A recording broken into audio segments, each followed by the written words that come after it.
A warm welcome, everybody. We have with us Dr. Lakhan Bharadwaj, and Dr. Lakhan ने first attempt में more than 200 score लाए हैं, and he is the proud doctor of our country right now. And doctor Lakhan, कैसा लग रहा है आपको? Sir बहुत अच्छा लग रहा है। ये कुछ सर अलग ही फीलिंग है, मतलब ये एग्जाम क्लियर करने के बाद। सर सोचा नाइस. नहीं था कि मतलब कि इतने मार्क्स आ जाएंगे सबसे पहले तो ये। And what was your score doctor Lakhan? कितना स्कोर करे थे आप? सर मेरे को 217 मार्क्स आए हैं मेरे फर्स्ट अटेम्प्ट 217. में। Yes 217. Sir. That's amazing. That's amazing. Nice. And thank you doctor sir. Lakhan, first attempt में 217, it must be a dream come true. Start करने जब पता था कि इतना स्कोर करने के प्लान कर रहे हो? सर स्टार्ट किया था तब ऐसा था कि मतलब जब दोस्त लोग बात करते थे तो मेरा ऐसा था कि 180 के अप्रोक्स तो लानी ही है। ऐसा हम्म. कभी नहीं सोचा था कि 200 के ऊपर आ जाएंगे, पर जब स्टार्ट किया पढ़ना, और सर सबसे पहले आपकी ही क्लास लगी थी जयपुर राइज में। या. तो सर उसमें भी मेरे रेडियोलॉजी में काफी अच्छे मार्क्स आए थे, तो तभी से मेरे को लगा था कि हाँ मैं कर सकता हूँ, कि रिदम बन गई है, रिदम बन रही है। और वहां से भी तैयारी की थी आईएसएम से, तो लगा था कि हाँ मैं कर लूंगा। नाइस. कि नाइस. डॉक्टर लखन, कुछ अपने बारे में बताइए. आप लोग कहाँ से हो, एंड फैमिली में कौन कितने भाई बहन हैं आप लोग? सर मेरा नाम डॉक्टर लखन भारद्वाज है। मैं राजस्थान से हूँ, राजस्थान में टोंक जिले से। और हम्म. घर में मेरे मम्मी पापा हैं, दो बड़े भाई हैं मेरे से, और भाभी हैं घर में। ओके. भाई लोग कोई डॉक्टर है या फिर you are the first doctor? Sir मैं फर्स्ट डॉक्टर हूँ घर में। पापा को मतलब बीच वाले भाई को भी कहा था कि तू मतलब बायो ले ले और डॉक्टर का कर ले, पर भैया ने फिर मैथ्स लिया था। अच्छा, तो ठीक है. तो you are the one who has completed your dad's dream. Okay. तो यस सर। उनकी जो जो उनकी जो सपना था कि एक बच्चा डॉक्टर बने, तो आई थिंक डॉक्टर लखन ने आज वो पूरा किया, and so with such good amazing results also. Yes nice. Doctor Lakhan, बस इस डिसीजन के बारे में बताइए आप. Like after 12th going abroad, ये एक आसान डिसीजन तो नहीं होता है, specially coming from interior part of the country and then taking a step to abroad. ये जर्नी कैसी थी आपकी? सर मैंने मतलब 11th 12th कोटा से किया था, मैं एलन में था। उसके हम्म. बाद में पापा ने कहा कि तू एक ड्रॉप और ले ले, हम्म. तैयारी कर। कि अभी तो सर मैं उस टाइम 17 ईयर्स का था केवल। तो हम्म. पापा ने कहा कि एक ड्रॉप और ले सकता है, अभी तो तेरी एज भी कम है। तो मैंने हम्म. कहा ठीक है। तो फिर मैं एक बार वो कोटा गया, तो उस अटेम्प्ट में भी नहीं हुआ सर मेरा। तो हम्म. फिर जब घर आया तो बड़े भैया ने कहा था कि तू चाहे तो एक अटेम्प्ट ले सकता है या फिर देख ले जैसा तेरा मन हो। तो हम्म. पापा ने कहा कि इसको बाहर भेज देते हैं। तो भैया हम्म. ने और पापा ने पता किया कि कौन सा कॉलेज अच्छा है। और मेरे से पहले एक भैया भी गए हुए थे हमारे यहीं से गांव से। हम्म. तो हम्म. उनका वो लास्ट ईयर चल रहा था सर। फिर मेरा ये था कि मैं वहां बाहर जाके कैसे रहूंगा। तो मैंने पापा को कहा भी था कि पापा मुझे बीएससी नर्सिंग करवा दो, मैं बाहर नहीं जा पाऊंगा। तो पापा ने कहा कि देख कहीं ना कहीं तो रहना पड़ेगा। और पापा ने ऐसा कहा कि मैं कैपेबल हूँ तो तेरे को बाहर भेज पा रहा हूँ, वरना तो हम्म. वैसे भी कहाँ ही बाहर भेजते। तो फिर हम्म. पापा की बात सुनने के बाद मेरा ऐसे डिसीजन था कि पापा ने बोल दिया अब मैं चला जाऊंगा बाहर। नाइस. नाइस. नाइस. और कैसा था, लाइक किर्गिस्तान में जब आप जा रहे थे, वेदर, फूड और सारा जो एटमॉस्फेयर था, कुछ इश्यूज आए थे या फिर कंफर्टेबली आप एडजस्ट हो गए? सर स्टार्टिंग के जब मैं पहुंचा वहां पे, तो स्टार्टिंग के 15 दिन में ऐसा था कि मतलब मेरे को एडजस्ट करने में काफी टाइम लगा। कि मेरे को ऐसा लग रहा था कि मैं नहीं रह पाऊंगा यहाँ पे। हम्म. मैंने पापा को भी कॉल किया, भैया को भी कहा, मैं रोया भी सर स्टार्टिंग के 15 दिन में। और मैं फ्लाइट में भी रोते हुए गया हूँ सर। स्टार्टिंग के 1 2 घंटे मुझे समझ ही नहीं आ रहा था कि क्या करूंगा मैं, कौन है वहां पे, किसी को जानता भी नहीं हूँ, कोई दोस्त भी नहीं जा रहा था सर यहाँ से। हम्म. तो काफी अलग सी फीलिंग थी वहां जाना। पर हम्म. 1 महीने बाद जैसे दोस्त वगैरह बने, सीनियर लोग थे, तो सबसे मिलने के बाद कि हाँ रह सकता हूँ, फिर उसके बाद नॉर्मल हो गया sir. Nice, nice, nice. I think it's a courageous decision, and to come back and get registered, I think it's a successful decision also, and एक sense of relief भी होता है family के लिए भी, and everybody involved in the decision making process, and especially जो student पे बीतती है वो तो student ही जानता है कि कितना psychologically और emotionally also he has to back himself. Yes Nice. Sir. And doctor Lakhan, आप अभी ये बताइए कि भाई वहाँ पे यूनिवर्सिटी क्लासेस कैसे होते थे, और आपने इंडियन एग्जाम के लिए प्रिपरेशन कब से शुरू करना शुरू किया? सर जो वहाँ की क्लासेस थी तो मतलब कि प्रैक्टिकल क्लासेस भी लगती थी और लेक्चर्स भी लगते थे सर। हम्म. तो सुबह में स्टार्ट होती थी जैसे कभी 7 o'clock से या 8 o'clock से, और शाम को हम्म. 5 बजे तक का होता था। तो स्केड्यूल आता था, उसके अकॉर्डिंग हम हम्म. क्लास जाते थे सर। हम्म. और बाकी रही इसकी प्रिपरेशन की बात, तो सर मैंने सेकंड ईयर में ऑनलाइन प्लेटफॉर्म लिया था। हम्म. और वो लेने के बाद मतलब लॉकडाउन था उस टाइम, कोविड था। हम्म. तो मैंने सबसे पहले फार्मा स्टार्ट की थी सर। तो हम्म आधी फार्मा यहाँ पे की थी, और मतलब उसको रिवाइज वगैरह नहीं किया, पर जो प्रॉपर प्रिपरेशन थी वो मैंने थर्ड ईयर से स्टार्ट की थी सर। हम्म और उसमें भी सबसे पहला मेरा सब्जेक्ट था एनाटॉमी, जो मैं हम्म वहीं पे जो आईएसएम में क्लास लगती है चर्च हॉल में। हम्म हम्म फिर उसके बाद में मैंने बायोकेम भी पढ़ी थी उसी हम्म ईयर में सर। हम्म। तो थर्ड ईयर से प्रिपरेशन स्टार्ट थर्ड कर ईयर दी थी से सर। आप जो चर्च हॉल में जो क्लासेस लगते थे, थर्ड ईयर से आप हाँ। इन्वॉल्व थे। हम्म। Yes sir. एंड अराइज का एंट्री कहाँ से आया आपको? Like when did you come in awareness of Arise, और अराइज से कब जुड़े आप? सर मेरे को अराइज का थर्ड ईयर में ही पता चला था। एक तो सीनियर्स के थ्रू, और उसके अलावा दोस्तों के थ्रू। मेरा दोस्त जाता था पहले, उसने कहा कि मैं हम्म क्लास जा रहा हूँ तो तू भी चल, कि हम्म यहाँ पे वैसे भी फ्लैट वगैरह पे क्या ही करते हैं। तो सबसे पहले मैं एनाटॉमी की क्लास गया, वहां से मुझे पता चला कि हाँ यहाँ क्लासेस वगैरह लगती हैं, कैसे प्रिपेयर वगैरह करना है। तो वहां से पता हम चला लोग सर मुझे। हम लोग तो क्लासेस से फाइनल ईयर के बच्चों के लिए रखते हैं, आप लोग कैसे पहुंच जाते थे वहां पे? सर ऐसा लगता था कि मतलब पता था कि आके एग्जाम तो देना ही है यहाँ पे, तो हम्म कि प्रिपरेशन तो स्टार्ट करते हैं, थोड़ा बहुत भी करेंगे तो आगे जाके हेल्प भी होगी इससे हमारी। तो हम्म। हम तीन दोस्त थे, तो जाना स्टार्ट किया था हमने। दो सब्जेक्ट की क्लास की थी सर उसके बाद। Nice nice. एंड जैसे जैसे फाइनल ईयर में आए, तो I think lot of intense classes होना शुरू हो जाते हैं, specially for the final year students जो जी वहाँ सर। पे पढ़ाई के बारे में कुछ बताइए, यूनिवर्सिटी में चर्च हॉल के बारे में। सर सुबह मॉर्निंग में क्लास होती थी यूनिवर्सिटी, जो 1 बजे तक लगती थी। उसके बाद 1:30 या फिर 2 o'clock से हमारी क्लास होती थी चर्च हॉल में। हम्म तो मेरा ऐसा था कि मैंने पहले ही डिसाइड कर लिया था कि मैं एक भी क्लास नहीं छोड़ने वाला हूँ चर्च हॉल की। मेरे को हम्म क्लास सारी करनी है, चाहे मैं रिवाइज करूँ या ना करूँ वो सेकेंडरी है, पर प्राइमरी हम्म मेरा गोल ये था कि मेरे को क्लास एक भी नहीं छोड़नी है। कि हम्म मेरे को ऐसा था कि एक बार पता तो चले, अपन ओरिएंट हो जाए कि हम्म कौन सा सब्जेक्ट में क्या है, एटलीस्ट अपन को हम्म पता तो चले। तो हम्म सर मैंने क्लासेस नहीं छोड़ी, सबसे मेन वो था कि मैं सारी क्लासेस गया वहां पे। हम्म। तो ये तो this is what people should understand also. FMG का जो जर्नी होता है, स्पेशली लोग समझते हैं कि वे बिल्कुल रिलैक्स्ड होके आके यहाँ आके पढ़ना शुरू करते हैं। मैंने कई सारी यूनिवर्सिटीज़ में देखा है, बच्चे यूनिवर्सिटी के क्लासेस भी मैनेज करते हैं, स्पेशली मॉर्निंग जो सेशंस है, अर्ली मॉर्निंग 7 o'clock 8 o'clock से लेके 1 o'clock तक, फिर लंच टाइम लेके फिर वापस चर्च हॉल में बैठना, फिर इतना सारा लॉन्ग क्लासेस करना। And I think these are very hardworking students also, and the kind of scores we are getting in these students now, it shows a lot of ability in these students, and we are very happy also. इतने सारे बच्चों को 200 plus in the first attempt, it's very very satisfying also, and I think it is all the hard work that the students keep it. जैसा आप बता रहे, third year से आपने फोकस करना शुरू किया, जी sir. you have taken steps steadily also. Doctor Lakhan, आप वहां से जब आए थे, अब राइस ऑलरेडी आपने इतने सारे क्लासेस किए, थर्ड ईयर से किए, जी फिर सर। यहाँ इंडिया आके क्लासेस करने की क्या नीड रहेगी? कई सारे बच्चों को ये रहता है कि हम तो पढ़ लिए, सब्जेक्ट्स पढ़ लिए, सब्जेक्ट्स हो गए, तो क्यों आके ज्वाइन करना है यहाँ पे?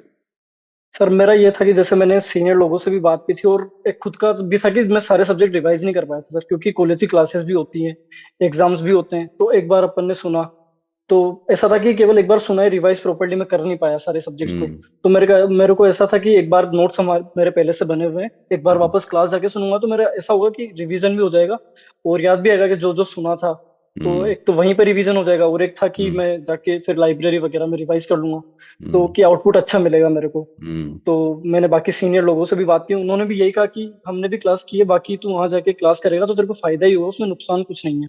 कुछ हम्म नया ही सीखने को मिलेगा, क्योंकि हर साल कुछ ना कुछ पॉइंट ऐड होते हैं। हम्म हर एग्जाम में कुछ ना कुछ हम्म टीचर लोग ऐड करवाते हैं। तो हम्म मैंने कहा कि ठीक है, तो फिर ज्वाइन करनी है क्लासेस। हम्म। वहीं से डिसाइड किया कि हाँ मैं क्लासेस करूंगा फिर जाके। ठीक है। एक आप आई थिंक अराइज जयपुर में ज्वाइन कर रहे थे, राइट? ऑफलाइन जी क्लासेस। सर। ओके। हाँ सर। अब स्टार्ट फर्स्ट फर्स्ट बैच से थे आप साथ में, लाइक हाँ या सर, फिर? फर्स्ट बैच से जो सबसे पहला बैच स्टार्ट हुआ था, मैंने ओके। उसी में एडमिशन ले लिया था। Nice nice.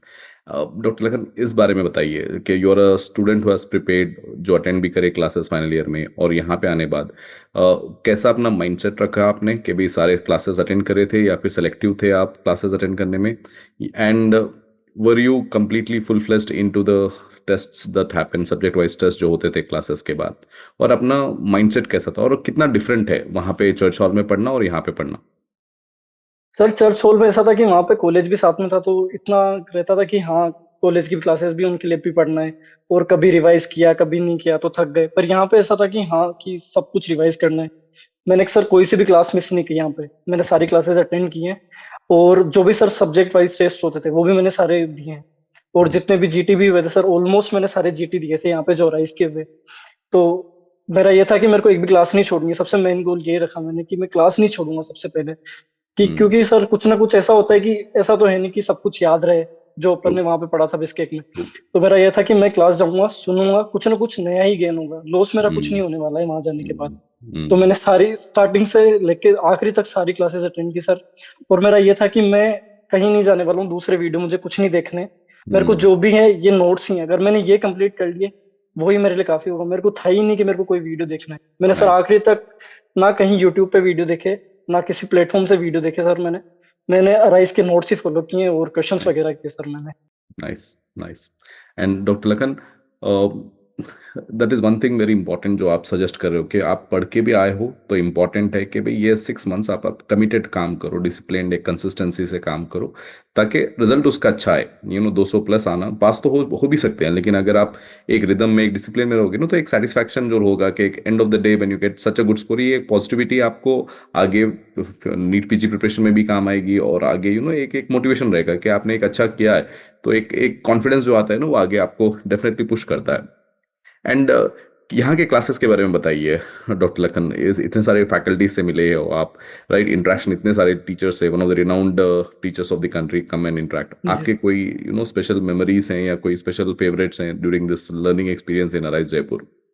सर, मेरे मतलब बिस्केक से ही सबसे फेवरेट सर थे ईएनटी वाले राजीव धवन सर, मेरे को सबसे अच्छे हम्म लगते हैं सर।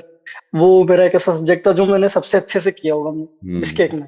जब आके मैंने रिकॉल लिया सर, वो देखा था तो मेरे को ये था कि मेरा एक भी क्वेश्चन गलत नहीं हुआ ईएनटी में। हम्म तो वो मेरा हम्म फेवरेट सब्जेक्ट था। और हम्म सर क्लासेस का ये था कि ऑफलाइन क्लास लेने में जैसे कि इंटरेक्शन होता था टीचर से, और कुछ भी डाउट आ जाए तो जैसे गैप वगैरह होते थे, ब्रेक हम्म वगैरह होते तो उसमें जाके पूछ सकते थे सर से। कोई भी हम्म टीचर मना नहीं करता था सर, हम्म वहीं पे बैठे हुए रहते थे। हम्म और उसके अलावा जैसे कि होता है ना कि अब जैसे ऑनलाइन क्लासेस लेते हैं या फिर वीडियो वगैरह देखते हैं तो सर सेचुरेशन आने लगते हैं। तो हम्म जैसे कि ब्रेक ले लिया या कुछ देखने लग गए, पर हम्म ऑफलाइन क्लासेस में होता है कि एटलीस्ट अपन को बैठना है और सर हम्म भी इंटरेक्ट करते रहते हैं, तो थोड़े हम्म बहुत जोक वगैरह होते हैं तो फिर सर इंटरेक्ट हो जाते हैं। और नींद वगैरह भी नहीं आती है वहां पे ऑनलाइन क्लास हम्म में। तो अगर नींद आ रही है या कुछ भी हो रहा है तो सर हम्म कि ब्रेक ले लेते हैं, कि सोचते हैं कि हाँ बाद में कर लूंगा, यहीं तो है सब कुछ रखा हुआ है जो भी देखना है हम्म देखने के लिए। पर ऑफलाइन में होता है कि हाँ अभी पूरी क्लास करनी है, फिर जाके अच्छे से रिवाइज भी करना है। तो इंटरेक्शन का था सर सबसे अच्छा तो। और जैसे कोई भी डाउट वगैरह आ रहा है वो भी सोल्व हो जाता था ऑफलाइन क्लास में। तो ये बेनिफिट था। एंड और सर उसके अलावा दोस्त वगैरह भी थे ऑफलाइन क्लास के लिए। तो कुछ भी डाउट आना या फिर सपोर्टिव भी थे सर दोस्त, तो कुछ भी दिक्कत होती थी तो उसमें भी हेल्प हो जाती थी ऑफलाइन क्लास में। कोई स्पेशल मेंशंस डॉक्टर लखन जो आपके स्टडी टाइम पे, कोई स्पेशल दोस्त जो आपके साथ आपको हेल्प कर रहे थे पढ़ाई में और जो साथ में आपके पढ़ रहे थे, जो आपको ये जर्नी थोड़ा आसान करने के लिए हेल्प हुआ? सर मेरे तीन ऐसे दोस्त हैं जिन्होंने मेरे को बहुत हेल्प की। एक तो सुभाष चावला है, वो सर ओस से उसने वो की हम्म एमबीबीएस। और एक विपिन विपिन भाई है जो वहीं आईएसएम से थे। और एक ऋतुराज है। तो हम्म सर लाइब्रेरी में मेरे साथ सुभाष बैठता था, कि हमारा हम्म ऐसा था कि मतलब हमें अगर चाय भी पीने जानी था तो हम दोनों साथ में जाते थे सर। नाइस कोई भी ब्रेक लेना है, कभी भी कुछ भी डाउट आ रहा है तो उसी से पूछता था मैं। और हम्म सर आखिरी में तो ऐसा हो गया, तो मतलब मैंने रिवीजन वगैरह सब किए थे सर, पर इतनी हम्म एंजाइटी होने लगी थी मेरे को, ऐसा लगता था कि मैं सब चीजें भूल रहा हूँ। तो हम्म इन्हीं लोगों ने तीनों ने मुझे समझाया कि तूने इतने सारे जीटी दिए हैं, तेरे अच्छे मार्क्स आते हैं, ऐसा कुछ नहीं है, तू कुछ नहीं भूल रहा है। अगर तू देगा, अभी भी अगर तू एग्जाम देगा ना एक महीने पहले भी, तो तेरा अच्छा स्कोर आएगा, तू 200 क्रॉस करेगा। तो सर वो दोस्तों का हेल्प करना, कुछ भी डाउट आना। और सर इतनी एंजाइटी आखिरी में, तो इतनी ज्यादा एंजाइटी थी मेरे को 2 दिन पहले एग्जाम की, तो उन्हीं लोगों ने समझाया सर। मैं रोया तक हूँ आखिरी के 2 दिन में तो। हम्म तो सर दोस्तों का काफी हेल्प होता है सर। और सर ऐसा था कि आखिरी में लाइब्रेरी में सब लोग जैसे 12 बजे चले जाते थे, कोई हम्म आधे लोग 11 बजे जा रहे हैं। तो हम्म सुभाष का और मेरा ऐसा था कि हमारा फिक्स था कि जो गोल हमने डिसाइड कर लिया कि जो पढ़ना है, और आखिरी में एक हम कस्टम मॉड्यूल लगाते थे सर डेली 50 क्वेश्चन का, दोनों साथ बैठ के। तो हम्म वो था कि वो होने के बाद ही हम जाते थे। तो ऑलमोस्ट मैं आखिरी तक 1 बजे या 1:30 बजे के ऑलमोस्ट रूम पे हम्म गया हूँ सर। आई थिंक ये स्ट्रॉन्ग सपोर्ट होना इंपॉर्टेंट है। आप जैसे बता रहे, even a student who is getting more than 200, उनको भी ये ब्रेकडाउन्स होते हैं कि जी सर। एंड उस टाइम पे सही दोस्त आपके और सही लोगों से आप डिस्कस करेंगे तो you feel comfortable also, and it is also important to understand that it's normal process of the journey. And how did you come up? ऐसा जब सेल्फ डाउट आता था कि हो पाएगा नहीं हो पाएगा, you said you are also crying before exam, नहीं, what were your things, how did you back yourself up? Sir मैं ऐसा सोचता था कि जैसे जीटी में भी नए नए क्वेश्चन आते हैं, तो हम्म कि जैसे कुछ चीजें होती है कि जैसे कुछ ऑप्शन का तो 100% पता होता है कि हाँ मुझे ये कंफर्म है कि ये वाला तो नहीं होगा, तो एक हम्म ऑप्शन हट गया। ऐसे कर करके कि हाँ मैं आंसर तक पहुंच जाता था। तो मेरे को हम्म ये था कि अपन ने यहाँ पे किया है तो वहां भी ऐसा ही होगा, ऐसा ही पेपर आएगा, सब कुछ देखा हम्म हुआ होगा। तो खुद को समझाता था सर कि हाँ तू कर लेगा, कि यहाँ हम्म पे भी किया है, अच्छा स्कोर आ रहा है। कभी भी सर ऐसा एक भी जीटी नहीं हुआ कि जिसमें मेरे 150 से नीचे गए हूँ। तो मेरा पहला जीटी मैंने दिया था जब 10 या 11 सब्जेक्ट हुए थे राइज में। हम्म तो उसमें मेरे 157 थे, तो मैं सोचता था कि उस वक्त में अगर 157 ले आया तो 150 तो क्रॉस कर ही जाऊंगा एटलीस्ट। तो यस वो था और उसके अलावा सर फिर दोस्तों का सपोर्ट काफी ज्यादा रहा मेरे को। वो लोग हम्म काफी समझाते थे कि तू, तेरे अच्छे नंबर आते हैं, तू हम्म कर लेगा।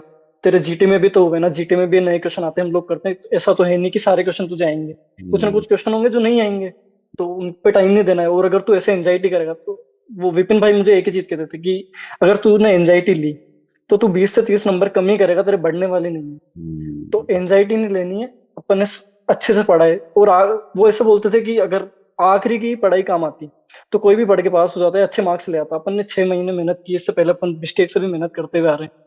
तो वो मेहनत काम आएगी, ऐसा नहीं जाएगी कहीं कहीं पे वेस्ट हो रही है मेहनत, तो कि अच्छे नंबर आएंगे। तो सर उनका सपोर्ट काफी ज्यादा मेरे लिए हेल्पफुल रहा। आखिरी दिन में भी सर उनका सपोर्ट था, फोन करके बात करना उन लोगों से। और सर सुभाष का तो ऐसा था कि मैं राइस में भी वो मेरे साथ था, हम साथ में बैठते थे, क्लासरूम में भी, लाइब्रेरी में भी साथ में। और सर इतना अच्छा कि उसका सेंटर भी मेरे साथ आया, जो अच्छा मेरा सेंटर था। हम्म और फिर हम दोनों साथ गए सर, हमने कहाँ होटल था भी साथ में सेंटर, ली। कहाँ पे था लखन, कहाँ पे सर मिला मेरा आपको? मेरा सेंटर आया था नोएडा, सेक्टर हम्म, 62 आया था सर। अच्छा जयपुर से आपको नोएडा जाना पड़ा। हाँ हाँ सर। वो एक दिन पहले निकले थे हम दोनों, तो बस में भी सर हम, नींद वगैरह नहीं आ रही थी तो वीडियो वगैरह देखते हुए गए एनआर्ट के। क्योंकि सर मेरा एनआर्ट थोड़ा, मेरे को लगता था कि एनआर्ट वीक है। हम्म तो हम्म उसकी इमेजेस वगैरह देखी हमने साथ में। और हम्म लास्ट डे में भी सर हमने होटल में भी काफी डिस्कस किए सर। जो लास्ट में हमने, 3 दोस्त थे, हम तीनों ने डिस्कस किया, उसमें से एटलीस्ट 30 से 40 क्वेश्चन आए सर लास्ट वाले दिन वाले जो हमने डिस्कस किया। नाइस नाइस नाइस जी नाइस। आई सर। थिंक एक एक अच्छा सपोर्ट सिस्टम रहना और सिमिलर माइंडसेट और सिमिलर सिमिलर फ्रीक्वेंसी से जो मैच करने वाले अगर दोस्त हैं तो काफी हेल्प हो जाता है इस जर्नी में। और मैं हमेशा जी बोलता सर। हूँ कि बच्चे ग्रुप में पास होते हैं और ग्रुप में फेल होते हैं, तो आप किस ग्रुप में हो वो इंपॉर्टेंट रोल प्ले जी करता सर। है। एंड डॉक्टर लखन, आप कुछ अपना एक्सपीरियंस बताइए, जो होल सिस्टम है राइस का, कि एक वर्कबुक बेस्ड लर्निंग है और एक कंसाइज मटेरियल है और इतना सारा कंटेंट अवेलेबल है आजकल, इतना सारा ज़्यादा है, तो बच्चे काफ़ी सारे बच्चे डिस्ट्रैक्ट भी हो जाते हैं कि भाई ये सही रहेगा, ये कम इनफ रहेगा। How did you adapt to this model of workbook based learning? Sir मतलब पहले जैसे सीनियर लोगों से भी बात होती थी, और खुद ने भी जैसे पीवाईक्यू किए सर। पीवाईक्यू करते तो पता चल जाता है कि सब कुछ वर्कबुक से ही आ रहा है, इससे बाहर कुछ है ही नहीं, तो कहीं हम्म जाने की जरूरत है ही नहीं, इधर उधर वीडियो देखने का कोई मतलब है नहीं। हम्म तो मेरा ये था कि मेरे को ये नोट्स ही पढ़ने हैं। मैंने तो, हम्म मैं को था ही नहीं कि कोई वीडियो देखना है या कुछ भी। मैंने सर स्टार्टिंग से ही, मेरा ये था कि जब बिस्केक में भी क्लास लगती थी तो मेरा ये था कि यही नोट्स है, किसी और सोर्स को फॉलो ही नहीं करना है मेरे को। कि अगर ये हो गए तभी मैं, अच्छे मार्क्स आ जाएंगे, मेरे को ये था। तो सर ठीक है। और सबसे बढ़िया बात है कि सर इतना कंसाइज नोट्स है, जैसे कि सर बायोकेम का इतना सारा कंटेंट है इधर उधर। हम्म सर मेरा इतना अच्छा स्ट्राइक रेट रहा है बायोकेम में, मैं खुद सोच भी नहीं सकता था कि मेरे बायोकेम जैसे सब्जेक्ट में इतने अच्छे मार्क्स आ जाएंगे सर। इतन केवल 70-80 पेज की वर्कबुक है, यस यस और ऑलमोस्ट सारे क्वेश्चन सर मेरे उसी से हो गए। तो नाइस। मैं तो, मेरे जूनियर वगैरह भी पूछते हैं कि भैया क्या करना चाहिए, या जो भी है कि कौन सा कौन सा नोट्स पढूं, क्या ऐड करूं, तो मैं उनको बस यही बोलता हूँ कि यही नोट्स रखो। बाकी जो तुम्हें पीवाईक्यू में लग रहा है कि हाँ ये आ सकता है, या फिर ये मैं भूल रहा हूँ बार बार, मैं तो वो ऐड कर लो, उसको हाईलाइट लो, इसके बाहर कुछ भी नहीं आएगा। मैं यही सजेस्ट करता हूँ सर उन लोगों को। True. I think trusting the process, trusting the system, trusting what is there in your hands is important, और उसके बाद ऑटोमेटिकली इम्प्रूवमेंट आने लगेंगे। एंड डॉक्टर लगन, आई थिंक जो ट्रस्ट से, जो जो फेथ से आपने जर्नी प्रिपेयर की है और जो फेथ अपने अपने टीचर्स पे, अपना अपने प्रोसेस पे रखा है, I think that help you to stay away from distractions. और lot of people get into so much of content without having that commitment. And I think आपने वो चीज़ फोकस्ड रखा और पूरा, I think you are very clear कि मेरे को ये करना है। राइट फ्रॉम जी दैट सर। यूनिवर्सिटी डेज आपने डिसाइड किया कि मेरे को यहाँ जाना है, मेरे को यहाँ पे करना है, तो I think that help you finish off in a easy way, right? जी सर, मैं देखता भी था कि बहुत सारे लोग कहीं पे यूट्यूब पे वीडियो देख रहे हैं, कोई टेलीग्राम पे देखता था, तो कभी कभी सेल्फ डाउट भी आता है ना, यार मैं नहीं देख रहा हूँ, कहीं ये चीज मैं मिस ना कर दूं। पर फिर वही खुद को समझाना कि हाँ नहीं, तू एक बार नोट्स तो पढ़ ले पहले, कि नोट्स में से कुछ गलत नहीं होना चाहिए मेरा, हम्म, ये टारगेट रहता था। तो फिर को समझाना कि हाँ नहीं देखना है कोई वीडियो वगैरह। हम्म, मैंने सर सही बता रहा हूँ, ना मैंने यूट्यूब पे कोई ज्यादा वीडियो देखे हैं, ना मैंने कहीं किसी प्लेटफॉर्म पे वीडियो देखे हैं सर। सच में मैंने केवल नोट्स फॉलो किए सुभाष का, और मेरा यही गोल था कि जितने रिवीजन कर लिए ना आखिरी तक, सबसे बेस्ट वही होगा हमारे लिए। नाइस तो मैं नाइस। ऐसा डिवाइड करके चलता था कि सुबह आऊंगा, 70% मेरे को नोट्स पढ़ने हैं, 30% क्वेश्चन करना है, दिन का जो टाइम में सर ऐसे डिवाइड करके चलता था। एमसीक्यूज करना कब से शुरू किया? स्टार्टिंग सब्जेक्ट से ही शुरू कर दिया था? सर मैंने मतलब जब बिस्किट में तो उससे ज्यादा क्वेश्चन किए नहीं, बहुत कम हम्म, क्वेश्चन करता था मैं, बस थोड़ा हम्म, बहुत रिवाइज करना और वो। हम्म, मैंने मेन क्वेश्चंस आके यहाँ पे ही स्टार्ट किए थे सर। मैं तीनों आईने हम्म, सेट के भी करता था, और नीट पीजी के भी किए मैंने, एमसीक्यू और एफएमजी के सर, तीनों के मिक्स होल्डर के क्वेश्चन किए। नाइस। जीटीस कितने दिए जीटीस आप, डॉक्टर लखन? सर जीटीज मैंने 6 जीटी दिए थे। और हाईएस्ट स्कोर कितना था उसमें? सर मेरा हाईएस्ट स्कोर जो लास्ट जीटी था उसमें था 206 थे सर मेरे। नाइस टू नाइस, तो hundred and main six exam सबसे हाईएस्ट था आपका। रियली हाँ हैप्पी। Sir last. और सर उसमें मेरा ऐसा हो गया था कि मेरे से टाइम मैनेजमेंट नहीं हो पाया था सर फर्स्ट पेपर में। तो हम्म, उसके बाद भी थोड़ी एंजाइटी वगैरह हुई थी कि लास्ट जीटी में आके ऐसा हो रहा है कि मेरे से टाइम मैनेज नहीं हो रहा है। तो हम्म, काफी डर भी लगा था सर कि ऐसा कहीं एग्जाम में ना हो जाए कि हम्म, मैं टाइम मैनेज ना कर पाऊँ। तो फिर दोस्तों ने समझाया कि जो क्वेश्चन पहले आता है वो कर तू, जिसमें टाइम लग रहा है उसको छोड़ दे, जो तुझे लग रहा है कि हम्म, ये टाइम कंज्यूम करेगा क्वेश्चन, जैसे हम्म, पीएसएम का कोई न्यूमेरिकल आ गया तो उसे छोड़ हम्म, दे, उसको बाद में कर। तो सर वैसे करके टाइम मैनेज किया सर। इवन दो इतना करने के बाद भी मेरा एग्जाम में एक क्वेश्चन छूट गया था पीएसएम का, जो मुझे आता था। हम्म, तो घर आने के बाद सर ऐसा होता है ना कि रिकॉल वगैरह देखते हैं, तो वो दिमाग में चलता था, कोई गलत क्वेश्चन देख लिया तो सर वो एक क्वेश्चन याद आता था कि कहीं ऐसा ना हो जाए कि 149 आए, और वो एक क्वेश्चन सर आई दिमाग अंडरस्टैंड। कंट्रोल में होता ही नहीं है सर। हम्म। एक क्वेश्चन कहीं गलत दिखा तो आई ऐसा थिंक लगता जीटीस था का कि वो वही क्वेश्चन मेरा इंपॉर्टेंस गलत होता है। है, ये चीज जी आपको सर। एंजाइटी हैंडल करने का, टाइम मैनेजमेंट करने का, सब कुछ एक एक एक एक्सपीरियंस दिलाता है। तो जी जीटीस देना सर। नेसेसरी है बोलते हो आप? जी सर जीटीज देने चाहिए मेरे अकॉर्डिंग तो। 10 to 12 सब्जेक्ट होने के बाद से आपने जीटीस देना शुरू कर हाँ दिया? सर, मैंने 12 सब्जेक्ट जब 10 से 12 हुए थे तो मैंने पहला जीटी दिया था sir. Okay. And doctor Lakhan, result के दिन कहाँ थे आप, और घर का माहौल बताइए, उस दिन कहाँ पे थे आप? सर मेरे साथ तो काफी क्रेजी हो गया था रिजल्ट वाले दिन। मैं छत पे था, क्योंकि मैंने सर, मैं पैथोलॉजी का मतलब मैंने ये डिसाइड किया था कि मैं रिकॉल नहीं देखूंगा कोई सब हम्म, वहां से एग्जाम से आने के बाद। पर फिर सर भी उसके बाद भी सर ऐसा हो जाता है ना कि जैसे इंस्टाग्राम पे कोई पोस्ट आ गई किसी क्वेश्चन की, तो मन ऐसे करता है ना कि अब चलो आ ही गए तो देख लेते हैं, देख क्या लेते तो हैं। है ही पेपर। तो चेक किया तो सर मेरे 2 क्वेश्चन गलत हो गए थे। तो अ, ऐसे डर लगता है सर कि कहीं ऐसे धीरे धीरे करके एड ऑन करते हम्म, हुए इतने ज्यादा गलत ना हो जाए, कहीं सिली सिली हम्म, मिस्टेक करके आते हम्म, हुए क्वेश्चन गलत हो गए। तो मैं दोस्त से बात कर रहा था सर घर पे। तो उसी टाइम अराइस का जो ग्रुप है टेलीग्राम पे, जयपुर वाला, उसमें मैसेज आया, और उसपे लिखा हुआ था एनबी। वो पीडीएफ हम्म, फॉर्म में था, मैं समझ गया कि ये रिजल्ट ही है। तो सर एकदम से मतलब ऐसा डर सा लगने लग गया, हाथ पैर धूज रहे हैं। तो मैं नीचे आया, तो भैया और भाभी थे घर पे, मम्मी पापा नहीं थे। मम्मी पापा प्रयागराज से आ रहे थे उसी दिन, हम्म, यात्रा पे गए थे। तो हम्म, तो सर मैंने क्या किया कि मेरे को पीछे के केवल जो आईडी बनती है उसके पीछे के 4 डिजिट याद थे। तो मैंने भाभी को कहा कि आप ये 4 डिजिट डाल दो। तो उन्होंने वो 4 डिजिट डाली, तो सर सबसे पहला रिजल्ट आया, उसके 113 मार्क्स थे। तो वो फेल लिखा हुआ था, हमने ध्यान दिया नहीं। तो सर मैं रोने लगा, भैया भाभी रोने लगे कि इतनी मेहनत की उसके बावजूद। तो फिर भैया ने नोटिस किया कि ऊपर 13 जनों का रिजल्ट आ रहा है। तो भैया ने कहा कि तू पूरा रोल नंबर कॉपी कर और फिर पीडीएफ में पेस्ट कर, तो फिर उसके बाद देखते हैं, हो जाएगा पास, कोई दिक्कत नहीं, खूब मेहनत की है। तो सर फिर उसके बाद में वहां से वापस डाला रोल नंबर, फिर उसके बाद देखा तो सर 217 नंबर है। मैंने कहा कि सर वो 2 मिनट में मैंने पूरा मतलब ऐसे जो 6 महीने की जर्नी थी ना सर, वो सामने आ गई कि इतनी मेहनत की स्टार्टिंग से। तो वो 113 नंबर से 217 देखना सर, वो अलग ही फीलिंग थी। मैं एक्सप्रेस भी नहीं कर सकता सर उसको। आई तो थिंक वो जो जो रियलाइज करे आपके, स्पेशली रॉन्ग हॉल टिकट्स के देख के, स्कोर देख के, जो इमेजिन करे, I can understand, I mean for a family also. And I think आपके जी लिए भी सर, कितना डिफिकल्ट होगा उस डिसीजन से। एंड उसके बाद शायद उतनी ही ज्यादा खुशी भी हुई होगी कि, और इतने अच्छे नंबर्स भी बहुत आए ज्यादा आपके। खुशी सर। सर उसके बाद मैं एक्सेप्ट नहीं कर पा रहा था कि 217 मेरे ही है। फिर उसके बाद मैंने 4 से 5 बार चेक किया रोल नंबर को कि हाँ हम्म, ये मेरे ही है। फिर उसके बाद कंफर्म हुआ कि हाँ 217 मार्क्स है। फिर हम्म, मम्मी पापा आ रहे थे तो मम्मी पापा को कॉल किया, मम्मी पापा को बताया सर। मम्मी पापा रोने लगे। तो सर वो मेरी लाइफ का सबसे बेस्ट मोमेंट है अभी तक का जो हुआ है, कि मम्मी पापा की आंखों में खुशी के आंसू देखना कि हाँ मम्मी पापा खुश हैं। सर उससे अच्छा मोमेंट कोई नहीं हो सकता लाइफ में। इस मोमेंट को देखने के लिए मैं दोबारा मतलब अगर इतनी मेहनत करनी पड़े और अगर ये मोमेंट मैं वापस देख सकता हूँ ना सर, तो मैं इसके लिए कुछ भी कर सकता हूँ। Nice nice nice. And I think काफी जो जो जर्नी जो स्टार्ट होती है, आई थिंक 12th के बाद, जो इवन ड्रॉप ईयर्स के टाइम और जो उम्मीद से, जो होप से अपने ड्रीम्स की तरफ जाते हैं, आई थिंक उसका एक कंक्लूजन होता है। कैसा लग रहा है Lakhan Bhardwaj from a medical student, okay, foreign graduate, और ये सारा हमेशा कॉन्शियस एफर्ट रहता है दिमाग में कि भी कैसा हो, and finally becoming doctor Lakhan Bhardwaj, क्या डिफरेंस दिख रहा है आपको as a whole in the atmosphere, घर पे जो माहौल है, आपके अंदर जो कॉन्फिडेंस का डिफरेंस आ रहा है, वो please explain something about it. Sir सबसे सर ये काफी अलग ही फीलिंग है, मतलब कि नाम के आगे जिस चीज के लिए मेहनत कर रहे थे लास्ट 5 साल से, वहां पे भी रह के आए, बाहर भी खुद से खाना बनाना सब कुछ, तो सर वो पूरी जर्नी याद आ जाती है जब दिखता है ना कि हाँ कि डॉक्टर लग गए नाम के आगे, वो पूरी जो मेहनत की है दिल लगा के कि हाँ वो फाइनली रिजल्ट आया है।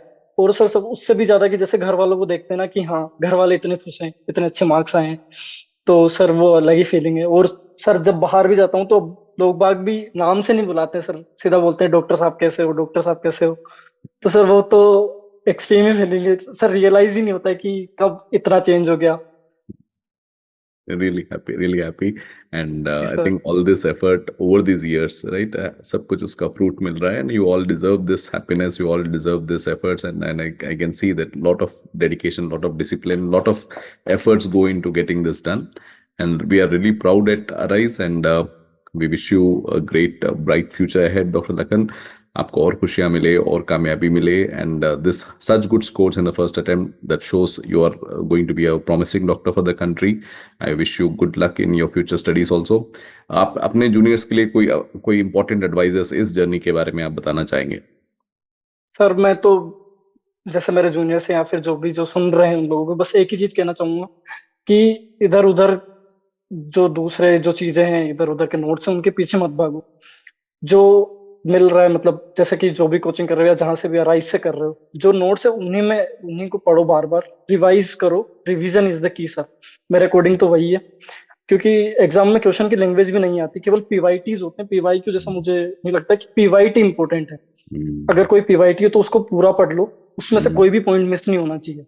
हम्म। और जो नोट्स बना लिए वही है, उन्हें ही पढ़ो, कहीं दूसरे सोर्स के पीछे मत भागो, उसी से सब कुछ हो जाएगा। मेरा तो यही मानना है सर। चलो, nice nice, thank you so much doctor Lakhan, काफी अच्छा लगा आपसे बात करके, एंड स्पेशली आपका जो रिजल्ट का एक्सपीरियंस था, something was very different, and we are happy that you have got it in such a high scores also. Okay, all the best doctor Lakhan, and और we will be happy to hear you in future also. Thank you so much thank doctor. You so much sir. और मैं पूरी arise team को बहुत बहुत thank you बोलना चाहूंगा इस जर्नी के लिए। और सभी टीचर्स को जो काफी मदद की, सभी टीचर्स ने, और उनके नोट्स जो कि काफी कंसाइज है। तो thank you arise team thank इतने यू अच्छे सो मच। नोट्स के लिए। Thank thank you you so so much much sir. Doctor Lakhan. Okay, thank you so much. Thank you so much sir.